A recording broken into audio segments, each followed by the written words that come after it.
என்ன உத்தரவுசா? என்னங்க மேரத்தான் ஆதவனா? என்ன நீங்க டைவர்ஷன் பண்றதுக்காக மேரத்தான் ஓடி இருக்கீங்க? அதுவும் சிஎம், அதுவும் நீங்க என்ன சொல்ல, சிஎம் வந்து 3 கிலோமீட்டர் ஓடிக்காரா? ஐயோ, அது உத்தரவுசா அவர்களால பொறுத்துக்க முடியல. நீங்க என்ன பண்ணிருக்கீங்க? ஓ, இந்தந்த ஊர்ல அதாவது இந்தந்த மாநிலத்துல இவங்க யாரு அதிகமா ஓடிருக்காங்க அப்படி இந்த மினிஸ்டர், சீஃப் மினிஸ்டர் வந்து அதிகமா ஓடிருக்காரு அப்படின்னு சொல்லி நீங்க ஒரு செக் பண்ணி நீங்க ஒரு வீடியோ போட்டிருக்கீங்க. Very good. ஆனா எனக்கு என்ன ஒரு கேள்வி தெரியுமா? சீஃப் மினிஸ்டருக்கே டஃப் கொடுக்குற மாதிரி முந்தானேத்து ஒருத்தர் ஓடினாரு.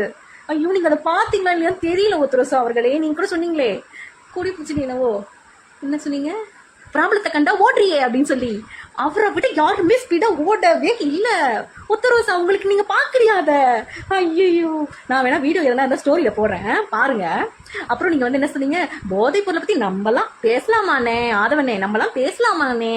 ஏன்னா உங்களுக்கு போதைப் பொருள் அங்கங்க புடிச்சு கோடி கோடி கணக்குல எரிச்சுக்கிட்டு இருக்காங்க. அது உங்க கண்ணுக்கு தெரியுமா? ஏன்னா 5 வருஷம் நீங்க பாத்தீங்களா? அது வளர்ந்து தானே பாத்தீங்க, அழிஞ்சு பாக்கல உத்தரவுசா. அதனால உங்களுக்கு அதை பத்தி எல்லாம் தெரியாது உத்தரவுசா. என்ன நீங்க ஐயோ இப்படி போதைப் பொருள் எல்லாம் அழிச்சிட்டு இருக்கோம், கொஞ்சம் கொஞ்சமா அழிஞ்சுக்கிட்டு வருது, அது உங்களால ஏத்துக்க முடியல போல இருக்கு. அதனால தான் நம்மளாம் பாட்டில் பேசலாமா அப்படின்றீங்க.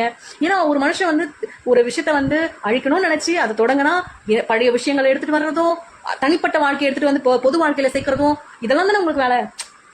பண்ணுங்க. தனிப்பட்ட வாழ்க்கையை எடுத்து அதை பத்தி பேசி நான் பெருந்தன்மையா நினைச்சிருந்தேன் உத்தரவுசா அவங்கள. சரி, நீங்க ஒருத்தரோட தனிப்பட்ட வாழ்க்கையை வந்து பேச மாட்டீங்க அப்படின்னு சொல்லி நான் யோசிச்சிருந்தேன். ஆனா நீங்க ப்ரூவ் பண்ணிட்டீங்க. போன வீடியோ கூட உங்களை பாராட்டி பேசினேன். சரி, அந்த வகையில உத்தரவுசா வந்து பர்சனல் பத்தி பேச மாட்டாங்க அப்படின்னு சொல்லி. ஆனா நீங்க பாருங்க, ப்ரூவ் பண்ணிட்டீங்க பாருங்க. இப்போ தனிப்பட்ட ஒரு விஷயத்தை அவர் எடுத்துட்டு போனதை நீங்க வந்து இப்ப வீடியோல பேசி ப்ரூவ் பண்ணிட்டீங்க. நீங்க என்ன அப்படிங்கறது வந்து ஓகே, நீங்க கவலைப்படாதீங்க. சீக்கிரத்திலேயே இந்த போதை எல்லாத்தையுமே நாங்க அழிச்சிடுவோம். அதுக்கான வேலையை தான் பாத்துக்கிட்டு இருக்கோம்.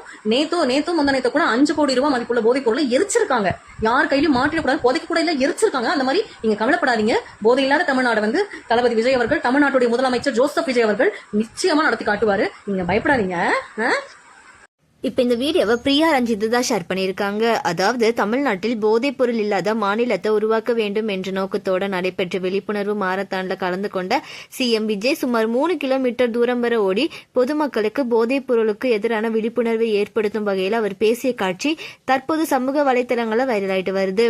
இந்த நிகழ்வு குறித்து பலரும் பாராட்டி கருத்து தெரிவித்து வந்தாலும் சிலர் பல விமர்சனங்களை வச்சிருக்காங்க. அது இணையத்துல பேசும் பொருளா மாறி இருக்கு. இதற்கிடையில பிக் பாஸ் ஜோலி ஒரு வீடியோவை ஷேர் பண்ணி நீங்கெல்லாம் போதைப் பொருள் ஒழிப்பு பத்தி பேசலாமா அப்படின்னு சொல்லி தரைக்குறைவா பேசியிருக்காங்க. அதை பார்த்த பிரியா ரஞ்சித் ஒரு வீடியோவை ஷேர் பண்ணி போதைப் பொருள் இல்லாத தமிழ்நாட்டை சீக்கிரமா சிஎம் ஜோசப் விஜய் உருவாக்குற அப்படின்னு சொல்லி டிவிகே தலைவரான சிஎம் ஜோசப் விஜய்க்கு ஆதரவா பேசி ஒரு வீடியோவை ஷேர் பண்ணியிருக்காங்க.